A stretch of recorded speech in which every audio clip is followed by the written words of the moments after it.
Darkcast Network. Welcome to the dark side of podcasting. Transgender people are over 4 times more likely to be the victim of a violent crime than their cisgender counterparts. The rates of murder, rape, and violent crime of Indigenous people are all higher than the national average. In fact, according to the CDC, Indigenous females experienced the second highest rate of homicide in 2020. Aubrey Dameron is a transgender woman of Cherokee descent. On March 9, 2019, she walked out of her mother's home in Grove, Oklahoma. Her phone stopped pinging 100 yards away, and she hasn't been seen since. Aubrey's disappearance highlights the struggles that trans people face in general, as well as the specific challenges she had within her own community and family. Was Aubrey's disappearance related to her lifestyle, as police claim, or was it someone close to her who made Aubrey disappear? When a person goes missing, there's a special kind of pain in the not knowing. I want to tell you the stories of those who never came home. Today, I want to tell you the story of Aubrey Dameron. I'm Kona Gallagher. And I'm Ethan Flick. And this is And Then They Were Gone.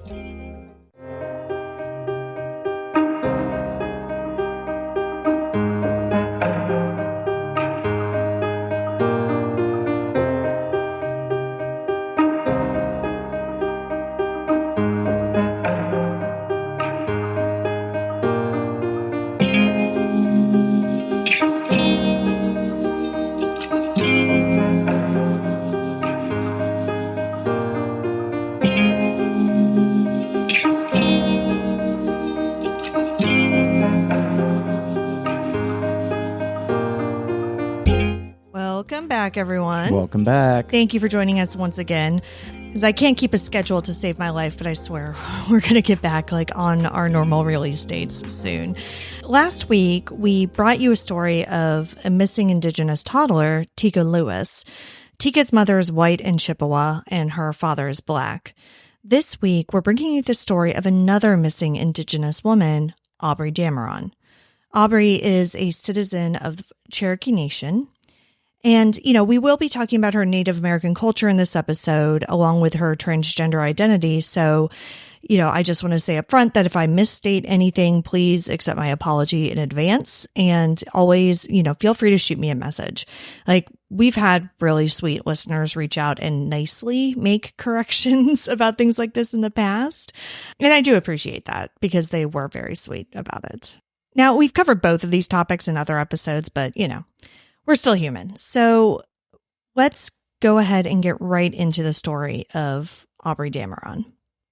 Aubrey was born Austin Dylan Joel Dameron on October 22nd, 1993 in Oklahoma to her mother, Jennifer Bird. Aubrey's father, it sounds like, wasn't in the picture at all, and she grew up with one brother and a stepfather.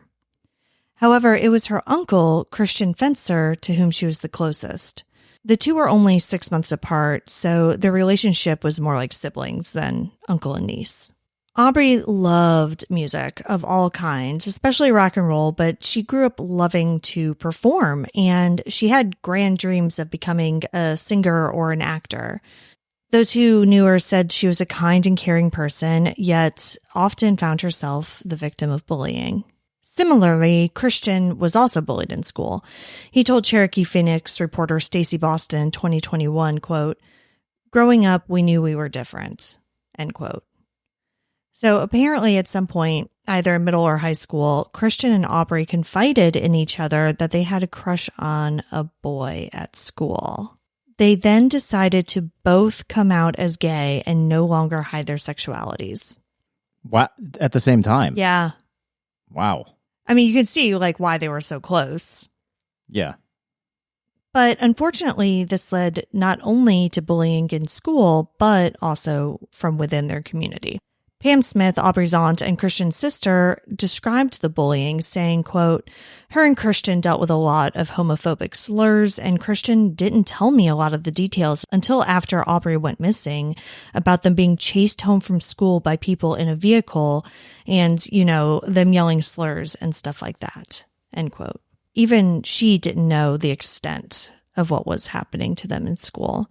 And like she said, I mean, it wasn't until after Aubrey went missing that Christian kind of opened up a little bit more about all of this. And, she, of course, was heartbroken to hear about what they had gone through as young people. Now, once the pair got to high school, Aubrey realized that she still wasn't her authentic self. So that's when she came out as transgender and began transitioning both medically and socially.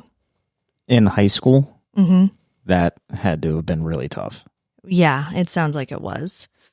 Of her transition, Christian said, quote, "It was something that was new to everyone within our community, but it was really new to our family. They didn't really know how to take it. I know they could have taken it a lot better, but they did what they knew how to do and just continued to push forward from there and found acceptance. It took a while. It wasn't overnight. It was something that they worked toward." End quote. Aubrey certainly identified as trans to the world, but that wasn't the entirety of her gender identity.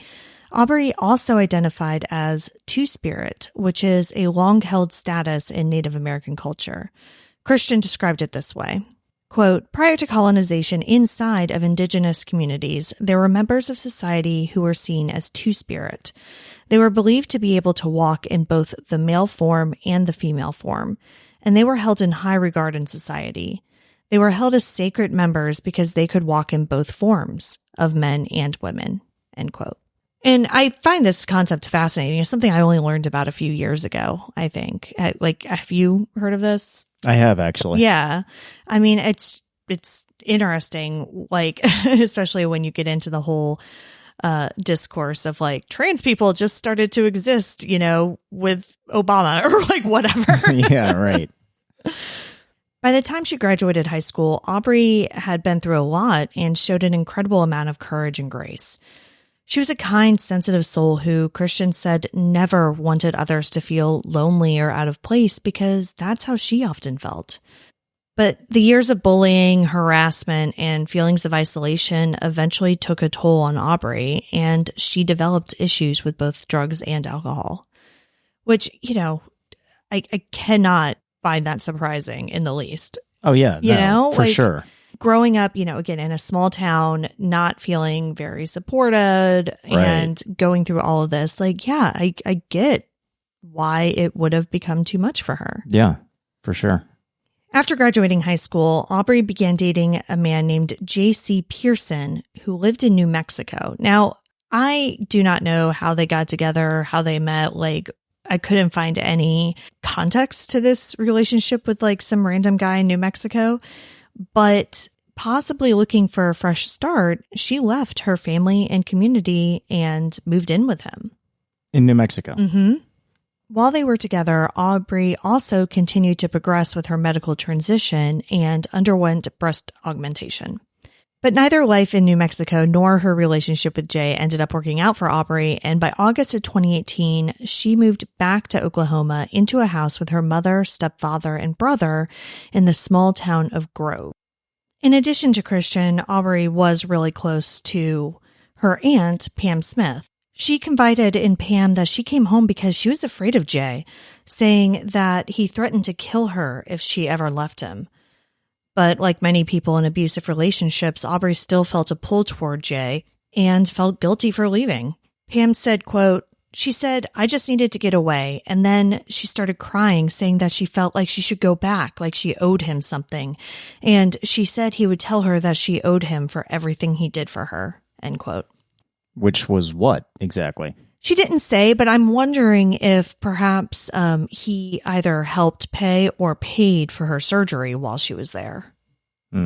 Because again, that's not an inexpensive procedure. And so holding that amount of money over somebody's head is something that I could see, even though it was a bad relationship, you can see why she might have still been feeling guilt, like she did owe him. Right. Not that she did. So from what it seems, Aubrey did stay in Oklahoma for the next year, though it didn't exactly seem like the perfect homecoming. Christian told the Cherokee Phoenix that in the months leading up to her disappearance, Aubrey started making less and less contact with her family. Basically, throughout their lives, Christian would hear from Aubrey almost daily. But after she came back to Oklahoma, that started to dwindle to the point where he would only hear from her like once every couple weeks. But wasn't she living with Pam? No, she was living with her mother. Pam is her aunt. Oh, okay. Yeah, and I believe Pam actually lived like 90 miles away. And so I'm not exactly sure where Christian was living at this time. Oh. If he was in Grove or if he was also kind of further away. Gotcha. All right, so this is how the story goes on March 9th, 2019.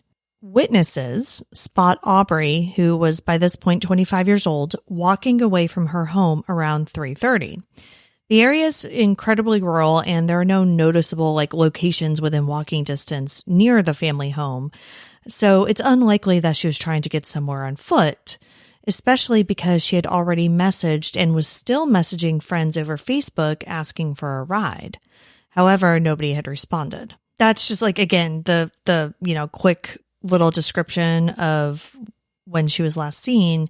And when I first read that, I had a few thoughts.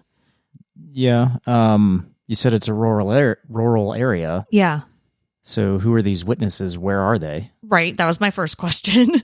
And then my second question was why was nobody responding to her on Facebook? Well, I found those answers, but they kind of only bring up more questions. Because as I initially assumed when I read that, Aubrey wasn't last seen walking out of her house at 3:30 p.m. She was last seen at 3:30 a.m. Okay, so leads me to another question. How did these witnesses see her leaving the house in a rural area in the middle of the night? Right. But it does actually give a satisfactory answer to the question of why was nobody answering her on Facebook? That's true. I mean, so who saw her? Well, it turns out that it wasn't anyone outside, as you may assume by witnesses, saw her leaving, whatever. The people who said that they saw Aubrey leave the house at 3:30 a.m. were her mother and her brother. Now, according to that 2021 Cherokee Times article, Aubrey's aunt Pam Smith said that Aubrey's mother, Jennifer Bird, reported that she was up going to the bathroom when Aubrey left the house that morning. She got a good enough look at her to see that Aubrey was wearing a black jacket, black shirt, black miniskirt, black stockings, and black leather boots with heels. Now, according to Pam, Aubrey's brother was apparently also awake, and he actually followed her out of the house and asked her where she was going, to which Aubrey replied that she was going to meet someone. However, Aubrey did not take her purse or her prescription medication with her. Okay, so whoever this person was, it sounds like it's a short visit. Right, that's what it seemed like, right? Now, about the prescription medication, though, I do want to mention that, we're not talking, an anti-anxiety medication or something that it really wouldn't matter if she left behind. She has suffered from epilepsy her entire life and needed medication for that. So, it's something that you wouldn't really want to leave behind, even I feel like short term, but I mean, I don't know. Now, obviously, it's not known who Aubrey was planning on meeting, but it likely wouldn't have been anywhere super close if they were going out somewhere, but it was 3:30 in the morning, so it wouldn't be a business or something like that. So it does seem odd that she would have left her purse and medication behind. But, it's not completely out of the question if she was just planning on meeting up with somebody quickly, like you said, and returning home. Also, they're obviously not going to go out and get something to eat, so she probably didn't need her purse. It does make me wonder if this was for drugs or something like that. Right. But, you would think that she would need money. So why didn't she take her purse? I mean, 3:30 a.m., it feels like it would be either drugs or sex, right? Yeah. Now, about 12 minutes after she was last seen, Aubrey's phone pinged. So about 3:42? Exactly. The location was approximately 100 yards away from her parents' home. Now, after that, her phone was either switched off or it died. So her phone was shut off or died very, very soon after she left the house. And I find it interesting, too, because, it's unlikely that she would have been walking anywhere. So she was going to meet somebody. It would make sense that they were coming to pick her up. But if they were coming to pick her up, then why would she have been messaging people asking for a ride? Right. but she was 100 yards away from the house. So it doesn't seem like somebody was picking her up necessarily, because why would they pick her up so far away? Right. It's all very confusing.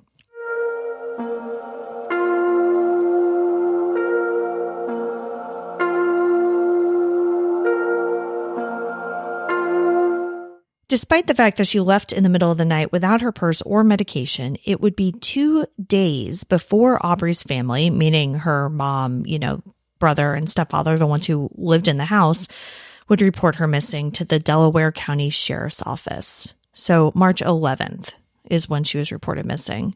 And shockingly... Well, let me guess. She left on her own accord, so we're not going to start searching for her. Correct. Even though she left her purse and medication behind, they did not think this was suspicious. But this is what I find interesting, is like the timing of all this, right? So the very next day, March 12th, 42-year-old Danette Robotham, a friend that Aubrey had fallen out with, called Aubrey's ex-boyfriend, that guy, J.C. Pearson, and claimed that Aubrey was being held captive in Ketchum, Oklahoma. What the hell? I don't know, right? I'm sure that's what Jay was thinking too. Because, from what I've seen, he was in New Mexico, right?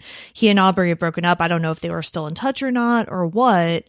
But the day after Aubrey's reported missing, he gets this call from this random woman who Aubrey had fallen out with. And she said that Aubrey was being held captive because of drug money that she owed the wrong kind of people. And so Danette then asked Jay for money so that she could help Aubrey. So she reportedly told him that if he would send some money, she would put in some of her own money, and that they'd basically pull it together and get Aubrey released. My guess is Jay probably didn't give up money. Yeah. Even though she also threatened him, saying that if they didn't get the money, they're going to, quote, take him for a ride, end quote. Okay. I don't know. So it sounds like, yes, Jay did not give her money and called police instead. They interviewed Danette, though I don't know exactly when this happened, when he called police, when they actually interviewed her. But Danette admitted that the information she provided was fraudulent, and she was charged with extortion. Though, again, I just don't know the timing of this. Yeah. But like I said, we do know that the initial call that she made was on March 12th, which was 3 days after Aubrey was last seen. And as I mentioned, only 1 day after it was reported to police. Again, police were not taking this case seriously. And so it wasn't plastered all over the news, So then how did Danette find out about it? Exactly. Because at this point, Aubrey's closest relative and best friend, Christian, and Pam hadn't even heard about Aubrey's disappearance at all. So it's not like the parents were going through her friends list or whatever. Right. It doesn't sound like that she was missing. Yeah, because, if that's what they were doing, which would make sense, for them to do, especially because police weren't doing anything. I don't think that you would go to this former friend, random woman. Instead of Christian, the person to whom she has been closest since she was a child. Pam told Dateline, quote, "A friend of mine who's been my friend for over 30 years, she messages me and asked me if Shorty's missing." Shorty was their nickname for Aubrey. I was like, "Not that I'm aware of. Why?" So she sent me a screenshot of one of Aubrey's friends, that made a post on Facebook asking if anybody had seen Shorty, to have her call this number, end quote. So that's how Pam found out that Aubrey was missing, from a friend of hers who saw a Facebook post that a friend of Aubrey's had made. Not from Aubrey's mother, not from Aubrey's stepfather, not from her brother. From this random, third party. And I assume then Christian found out from Pam. So Pam is like, what the fuck is happening? And calls the sheriff's office, who confirmed Aubrey's status as a missing person and told Pam to contact Jennifer for more information. What? So they're just not doing anything. Yeah. At all. Right. So Pam calls Jennifer, who I'm not sure if that's her sister or her sister-in-law. I don't know what the exactly what that connection is there. But regardless, she calls her, and this is when it sounds like she gets the story about like Jennifer got up to pee and saw Aubrey, and then Aubrey's brother followed her out, and blah blah blah. She also mentions in an interview that she was like getting conflicting stories, so I'm guessing there were like multiple conversations. But regardless, this whole thing isn't sitting right with her, as you can imagine.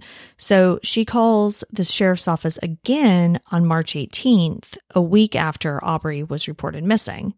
The sheriff then told her that he was being briefed on the case. So basically doing nothing. He was like, yeah, I actually have no idea what you're talking about, but I'm being briefed on it. So let me get back to you. She called back the next day and specifically asked to speak with the deputy handling her niece's case. So then she gets handed over to Captain Gale Wells, who tells Pam that he doesn't believe that Aubrey is a missing person. What does he believe she is then? Just a lady who, took off. So I'm just going to quote Pam directly here for this next part. Quote, I said, because she's transgender? And he was like, no, because of her lifestyle. So you're telling me because of her lifestyle that her life isn't worth searching for? And he says, no, that's not what I'm saying. I said, that's exactly what you're saying. End quote. Yeah, I mean, what is... Like, what's the other interpretation? Yeah, what the fuck does that even mean? Like, her lifestyle led her to wander off? Drugs. I mean... That's what he means. He means she's off getting high somewhere. She's not missing. She might not be fine, but... But it's not worth my time. Yeah. What the fuck? So luckily for Aubrey, Pam and Christian would not accept that non-answer, and they kept pushing. So on March 23rd, 2 weeks after she was last seen, the first search for Aubrey Dameron was performed. 2 weeks. And at this point, is that when we got the phone ping? I would imagine probably happened even later, honestly. According to Christian, they got about 36 people together to search the area, including a dive team who searched 2 nearby ponds. Now, okay, I did say that like Aubrey had lived in a rural area, but they weren't completely isolated. There were houses nearby, and those houses, some of them at least, had doorbell cameras. And again, I'm not sure if it was police or if it was like Christian and Pam, probably Christian and Pam, but I don't know. But they went to the neighbors' houses and were like, hey, can we see your doorbell footage from this date, blah, blah, blah. But that turned up nothing. I'd be surprised if they even had footage from 2 weeks ago. Yeah, a lot of those companies, if you like pay, for the storage or whatever, it keeps the video for 30 days. Oh. In the cloud, and then it gets deleted. But, even though that was a dead end, it's not to say that the search turned up nothing, because something disturbing was found.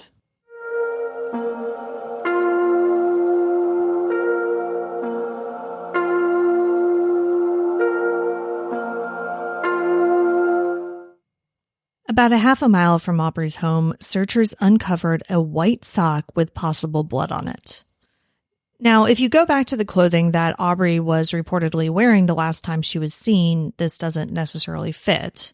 But a lot of things don't fit about her disappearance. What I will say, too, is that in the past, when I've worn like knee-high boots, even if I have like stockings, usually when I don't, but sometimes I will put like socks over that just because it's more comfortable, depending on the boot. So it's not completely like out of the question that was her sock. But again, that is not the clothing that she was said to have been wearing.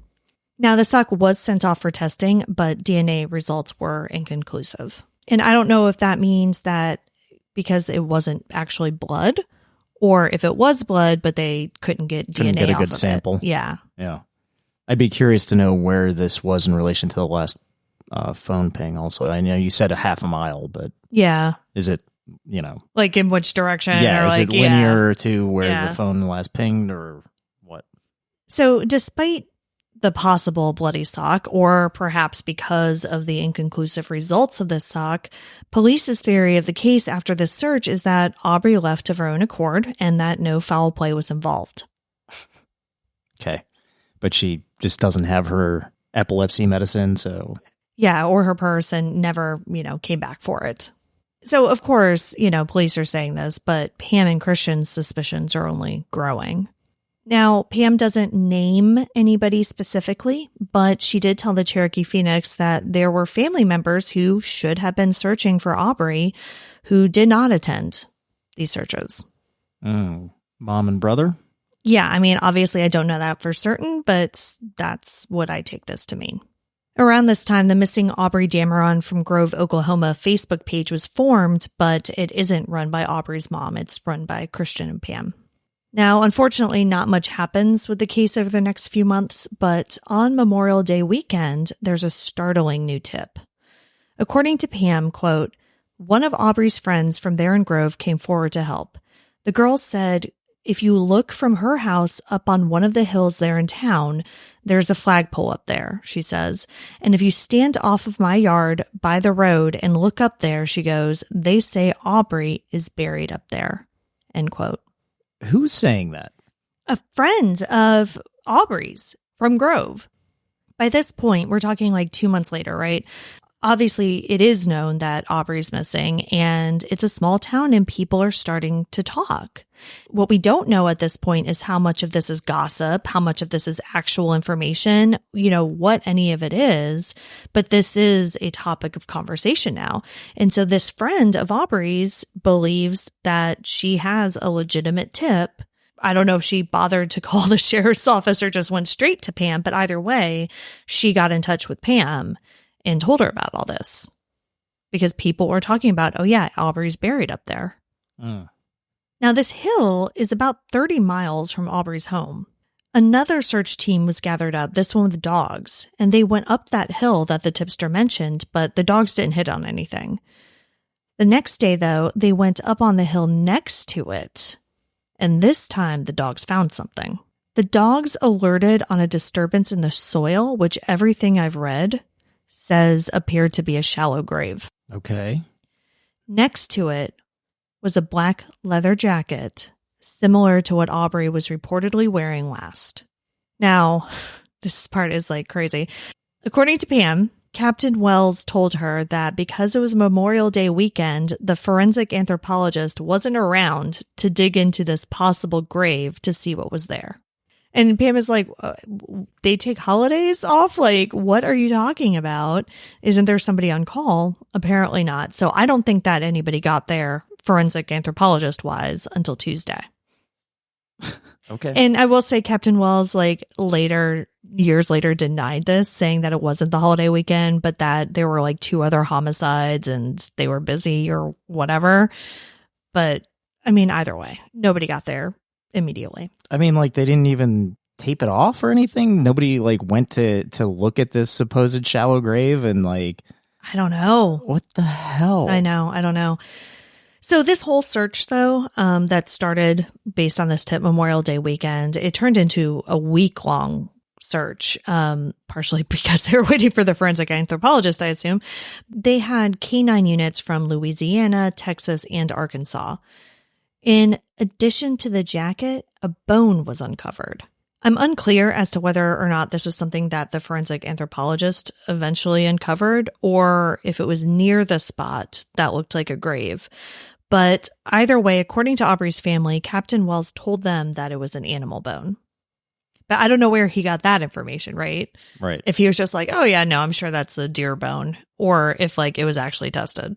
Now, a basketball jersey was also found nearby, but of course that wasn't remotely close to anything that Aubrey was seen wearing. Mm-hmm. Even though the jacket seems to be a huge clue, Pam and Christian told the Dateline Missing in America podcast that they never really got real answers about it. The jacket was apparently tested for DNA, but the results were once again inconclusive. But in Pam's mind, that doesn't really mean much. She told Andrea Canning, quote, "My thought is our own family didn't even contact us and let us know that she was missing. So how can you trust them to give actual DNA of Aubrey's? They could have given them anybody's DNA." End quote. Yeah, that's all very true. Did they find anything in this shallow grave, though? It doesn't sound like it. What the hell? I know. It's so weird. But yeah, it doesn't sound like they found anything, but they found the jacket, a basketball jersey, a bone that is probably an animal's, but I'm not even 100% sure on that. Like, it's all very confusing and upsetting. And again, you know, with the way that this case has been handled, it just doesn't seem like they care at all. No. And to Pam's point with the DNA, like, yeah, I don't know. I mean, how sure is law enforcement that that's Aubrey's DNA that they're testing against? Yeah. Like, I really don't know. On one hand, like, maybe Pam's like getting a little into conspiracy theories, but on the other hand, like, yeah, maybe she's right. Yeah. I mean, obviously, if Aubrey's family isn't being forthcoming with information, that's going to lead you to suspect them. Right.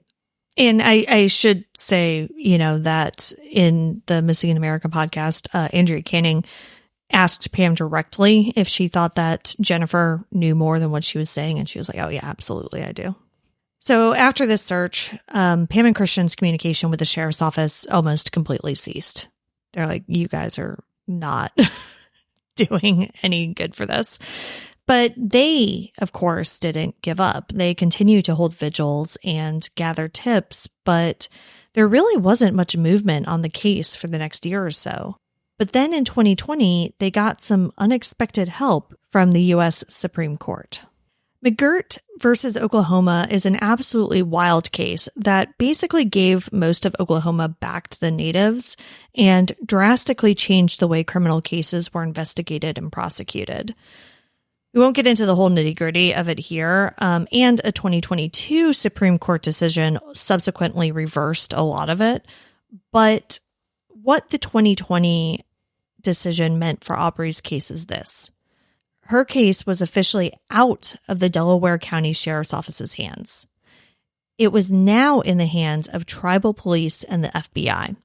I don't really want to get into the whole thing, but the whole decision, it basically really limited the way that the state could investigate crimes related to Native Americans and pretty much put it all back in the hands of the tribal police and federal authorities, in this case, the FBI. So this was great for Aubrey's case because the FBI opened their own investigation and immediately reclassified it as a homicide. I mean, good. Yeah. Now, Director of Cherokee Nation Marshal Service, Shannon Buell, was critical of Captain Wells and his investigations, unsurprisingly. Or a lack of investigation. Right. So Shannon basically said that this case could have been solved quickly had the sheriff's office given a damn. And of course, that's not a quote. That is my interpretation of what he said. He was very, much more professional than I am. Yes. But, they didn't. And so basically, his agency had to go and start from the beginning while accounting for years of lost time at this point. And he said, we're trying to put these puzzle pieces together, and some of these pieces might not exist anymore. Right. Captain Wells was retired by this point, but obviously did not care for this characterization of his investigation. He told Oxygen.com, quote, "This was the last case I ever reviewed. I kept it in my office within reach. What made this case unique was her lifestyle. Not only was she transgender and very sexually active, but she was also a known drug abuser. We made over 100 follow-up contacts in that case and never ever found anyone or anything that actually pointed us towards the location of Aubrey Dameron," end quote. The fucking lifestyle comment again. Mm-hmm. She's involved with drugs and sex. So, fuck her. She's on her own. Yeah. What? I love the last line of that. We never, ever found anyone or anything that actually pointed us towards the location of Aubrey Dameron. And yet, in a volunteer-led search in November of 2019 that, again, used canines, search dogs alerted on a shed on Aubrey's family's property. Inside was a tarp folded up in a kiddie pool. When they unfolded the tarp, the dogs alerted on it again, and searchers saw what appeared to be dried blood. And I believe these were not just like search and rescue dogs, these were cadaver dogs. And I did read one source that said that, they were alerting to the smell of decomposition. What happened to that? Come on. Well, so they called law enforcement because law enforcement, wasn't involved. Wasn't there. Oh, my God. So they called them. We're like, yo, we found this tarp. The dog's alerted. Seems like a big deal. And according to Christian, they did come and pick it up, but it took them over a month to send it and get it tested. What the hell? Yeah. And I do not know what the results of any of the testing were. And this is backed up by Marshall Buell, who says that the tarp was not tested in a timely fashion. Unbelievable. And of course, this is November of 2019 when it was found. So it was before he took the case over. Right. So Buell also says that there could be more evidence related to Aubrey's disappearance on that property, which would make sense. Yeah, but now it's years later, so I'm sure the evidence is lost. Well, even if it isn't, the family isn't giving him consent to search. They're not letting him on the property or other law enforcement at all and at this point anymore. And so now he has to convince a tribal judge to give him a warrant, which is not proving to be a quick or easy process. I mentioned how McGirt versus Oklahoma, again, a lot of it was overturned in a 2022 decision. I don't know how that's affecting the jurisdiction of this case now. I don't know if it's still solely with the FBI and the Cherokee Marshal Service, or if it's been kicked back to the locals. Well, if it's kicked back to the locals, then nothing's going to get done. Yeah, it's upsetting, right? And so I don't know exactly how that all works because a lot of this that I'm seeing was in 2022. Buell also says that as of 2022, when this article was published, he has interviewed several of Aubrey's family members, but there were some he had yet to interview on purpose, he said, which I found interesting. He believes that the person who likely killed Aubrey was someone close to her, but he also isn't ruling out her ex-boyfriend or hate groups. As for the family who Aubrey lived with at the time of her disappearance, they've remained fairly silent. Though her mother, Jennifer, did speak to News Nation in 2021 and told them that she believed her daughter was dead. Quote, "I felt my child pass a year ago. A mother and child has a bond, and I felt it. I hit the floor." End quote. I don't know. I find this so difficult because there are so many cases that we've covered where mothers especially are vilified for the way they react when their child goes missing or the way they don't react when their child goes missing. And their behavior is dissected and guilt is ascribed. And I want to be very careful not to do that, right? Just because she's not speaking up, just because she isn't attending searches, because a lot of parents are told not to attend searches because you might find something and then you react not in the best way for investigative purposes. I understand that. And yes, we definitely should not be putting blame or anything of that nature because of a lack of communication, but both her and Aubrey's brother, not letting law enforcement onto the property. that's a tough one. Yeah. And it sounds like, though, that they were letting people onto the property at the beginning because, November of 2019, it sounds like she was letting Christian and Pam and whoever bring dogs onto the property where they found this very suspicious tarp. But could that indicate that she didn't have anything to hide, Yeah. That tarp truly wasn't related to any of this. I don't know. But I think it is important to not, completely jump to any conclusions here. Yeah. At the same time, Buell is right. Typically in cases like this, it's somebody close to you. Well, yeah. Especially, okay, let's think about the timing. It's 3:30 in the morning. Yeah. She leaves the house. Brother follows her out of the house to, ask her where she's going. Now, there's this mystery person that she was supposed to meet, but the evidence of her ever meeting this person isn't there because she was asking for rides to meet with this person. You wouldn't ask for a ride if they were coming to you. And then the phone pings 100 yards away from the house. I don't necessarily think the mom had something to do with it, but did mom see brother come back into the house? Yeah, I don't know. And obviously at some point investigators or the family or whomever got a hold of her Facebook account because that information about asking for rides is out there. But of course, and I get why they haven't released exactly what she was saying, right? Sure. Like, why was she asking for a ride? Because I'm sure if you're asking for somebody to give you a ride at 3:30 in the morning, you're going to give a little bit of information, right? At least, I need to get out of my house, something bad is happening here, or I want to go pick something up, or I want to go see somebody, or right. Whatever it is. I feel like you've got to give a person a little bit of information if you're asking them to drive you somewhere in the middle of the night. But of course, we just don't know the specifics of what these messages said. As of this recording in 2023, no one has been charged in Aubrey's disappearance or potential homicide. Pam and Christian continue to fight for her. They want people to understand that Aubrey was loved. She wasn't just a drug user living a particular lifestyle, as police dismissively claimed. She was a kind-hearted, beautiful person just trying to find her way in the world and within herself. And Christian still holds out hope that they will get justice for Aubrey. Quote, "I believe that we will eventually get the answers that we deserve. I believe that someone's going to come forward and the entire thing's just going to blow open." End quote.